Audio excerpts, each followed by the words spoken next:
வாகன சாரதிகளே, உங்களுக்கு தான் இந்த காணொளி முழுமையாக பாருங்கள்.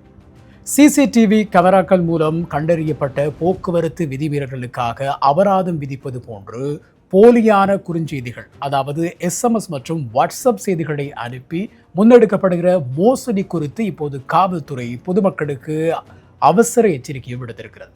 காவல்துறை ஊடக பிரிவு வெளியிட்டுள்ள அறிக்கையில் இந்த செய்திகள் போலியான தொலைபேசி எண்களில் இருந்து அனுப்பப்படுவதாகவும் அவை இலங்கை காவல்துறையினரால் அனுப்பப்பட்டது போன்ற தோற்றத்தில் வடிவமைக்கப்பட்டுள்ளதாகவும் தெரிவிக்கப்பட்டிருக்கிறது.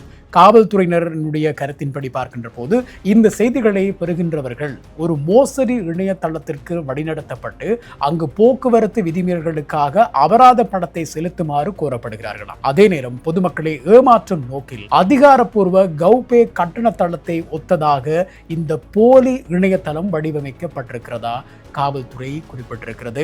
இதன் போது குறித்த இணையதளத்தை அணுகி பணத்தை செலுத்த முயற்சிக்கின்றவர்களின் கடன் அட்டை, அதாவது கிரெடிட் கார்டு விவரங்கள் உள்ளிட்ட ரகசிய தகவல்கள் மோசடிக்காரர்களால் திருடப்படும் அபாயம் இருப்பதாகவும் அதிகாரிகள் மேலும் தெரிவித்திருக்கிறார்கள். எனவே எஸ்எம்எஸ் அல்லது வாட்ஸ்அப் மூலம் வரும் சந்தேகத்துக்கு இடமான இணைய இணைப்புகளை கிளிக் செய்ய வேண்டாம் என்றும் இவ்வாறான செய்திகள் குறித்து அவதானத்துடன் இருக்குமாறும் காவல்துறை ஊடக பிரிவு பொதுமக்களை கேட்டுக்கொண்டிருக்கிறது.